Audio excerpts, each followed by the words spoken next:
Hoy en el año de 1953 se firmó el tratado o el armisticio que puso fin a la Guerra de Corea.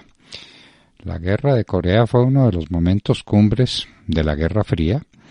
La libraron los Estados Unidos con el apoyo de la ONU y con el apoyo de muchas naciones, entre ellas Colombia, que fue el único país de América que concurrió a la Guerra de Corea con su famosísimo Batallón Colombia y que se batió heroicamente allá. ¿Qué era lo que se estaba discutiendo en Corea? Pues sobre la base del paralelo 38 lo que se estaba discutiendo era nada menos que la suerte de todo el sudeste asiático y la preeminencia de las potencias que se enfrentaban a Estados Unidos después de la Guerra de Corea. Obviamente el gran personaje de ese proceso que se llamó la Guerra Fría fue José Stalin, que inició la Guerra Fría tan pronto terminada la Guerra Caliente, que fue la Segunda Guerra Mundial.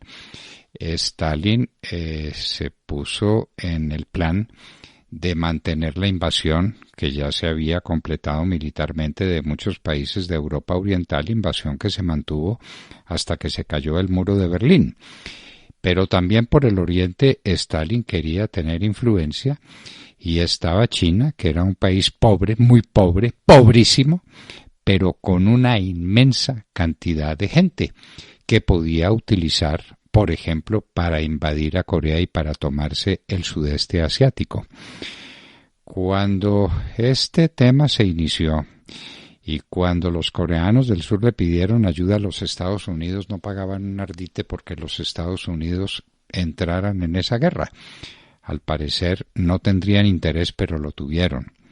Lo tuvieron, los Estados Unidos comprendieron que Corea era un punto neurálgico dentro de todo el sudeste asiático y se lanzaron a la guerra sobre la base de que el paralelo 38 era el punto crucial donde las dos Coreas o se encontrarían o se separarían definitivamente. Y empieza una guerra que fue una guerra supremamente dura. Mao Zedong, que acababa de tomarse la China, quería ejercer su dominio mandando sus tropas a combatir en Corea del Norte, siempre pensando que Rusia lo apoyaría mucho más de lo que lo iba a apoyar. Stalin, con su manera de ser, con su manera de ver el mundo internacional y de aprovecharse de los demás, aprovechaba el interés de la China por Corea en general y por Corea del Norte en particular, y la animaba para sucesivas invasiones que eran mucho más numerosas que de calidad de fuego. La capacidad de fuego de los Estados Unidos era muchas veces la capacidad de fuego de Corea, pero Corea tenía una infinidad de soldados que le proveía la China. Y eso duró así indefinidamente casi. Las batallas de los años 51 y 52 fueron batallas tremendas, donde no aparecía un interés manifiesto de los Estados Unidos, aunque políticamente el gobierno de los Estados Unidos sí estaba interesado en una Corea del Sur capitalista liberal, respetada por Corea del Norte.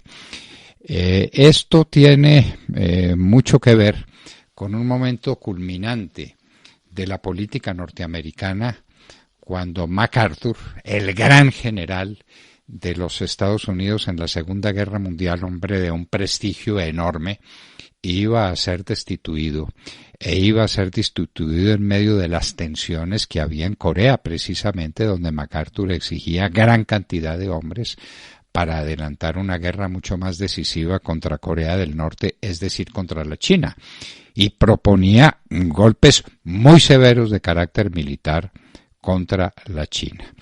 La destitución de MacArthur por parte de Truman fue un hecho colosal en la política de los Estados Unidos. Alguien dijo que nunca un hombre tan impopular, es decir, Truman, había destituido a un hombre tan popular, es decir, MacArthur.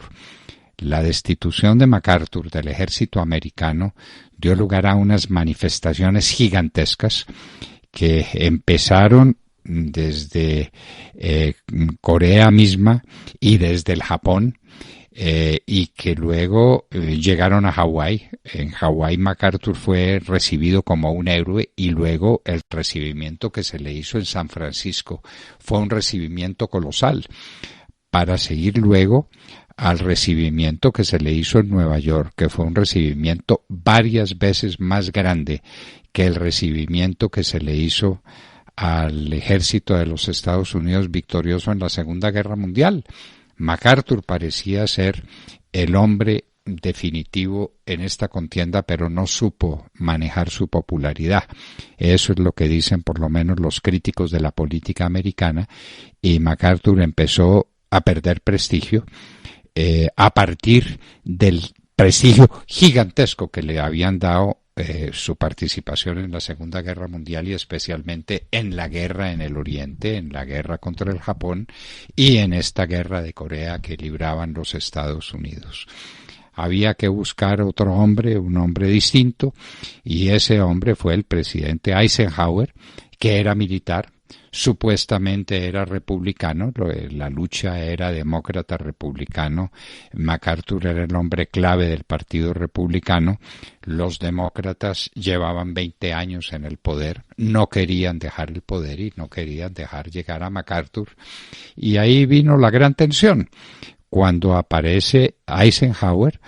Y se decía que había un chiste en los Estados Unidos, que los americanos republicanos decían queremos a Ike, que era el nombre abreviado de David Eisenhower, y otros decían lo que no sabemos es qué quiere Ike, porque pues no era un hombre de definiciones muy tajantes, pero era un hombre contemporizador, pero fuerte cuando tenía que ser fuerte. Eisenhower era el hombre preciso para cumplir una tarea, la cumplió electoralmente. La derrota de los demócratas, la derrota de Truman, que era el hombre en el poder, y viene Eisenhower, y Eisenhower, todo esto viene a que Eisenhower sí está en condiciones de proponer el fin de la guerra de Corea. Tenía suficiente prestigio para eso, era capaz de grandes cosas, como se sabía, fue el comandante de las tropas aliadas en la invasión de Normandía en el año de 1944, y Eisenhower fue el hombre de la paz con Corea en 1953.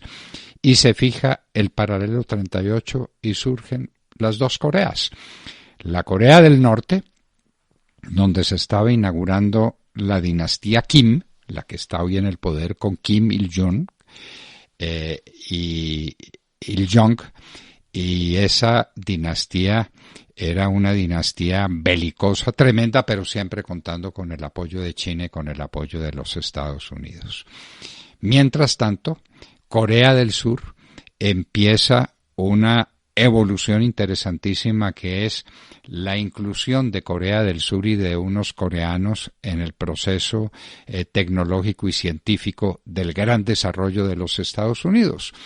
Y eso es un proceso que llega hasta nuestros días con una Corea del Sur rica, 1000 veces rica, con gigantescos astilleros, con enormes fábricas de automóviles, con enormes fábricas de tecnología avanzada, con un nivel de vida espectacular, con grandes reservas internacionales, gran capacidad exportadora, y más allá del paralelo 38, ¿qué es lo que hay? Una Corea empobrecida, una Corea donde la gente pasa hambre y que vive literalmente de las limosnas que le manda la China, pero que tiene un elemento decisivo dentro de esa confrontación: tiene poder nuclear. Y la gente sabe que por las locuras de esa dinastía Kim es capaz de tirar la bomba atómica. Ese es el secreto de Corea del Norte, y ese es el secreto de lo que pasó después de la paz que se celebró para ponerle fin a la guerra de Corea. Impopular, como suelen terminar todas las guerras. La guerra de Vietnam sería mucho más impopular, pero la guerra de Corea era una guerra impopular a la que finalmente se le pone un fin con el tratado que se firma en un día como hoy en el año de 1953, una de las primeras tareas que cumple Eisenhower como presidente de los Estados Unidos, para abrirle espacio a ese gigantesco desarrollo tecnológico que surge en Corea del Sur, mientras Corea del Norte sigue entre las brumas de su atraso, de su pobreza infinita, pero con bomba atómica, con bomba nuclear, con un ejército inmenso en proporción a sus habitantes, ejército disuasivo y ejército agresivo, al mismo tiempo con una población empobrecida, hambrienta, subdesarrollada. Esas son las dos Coreas que surgen jurídicamente con tratado internacional a partir de la paz de un día como hoy, 27 de julio de 1953.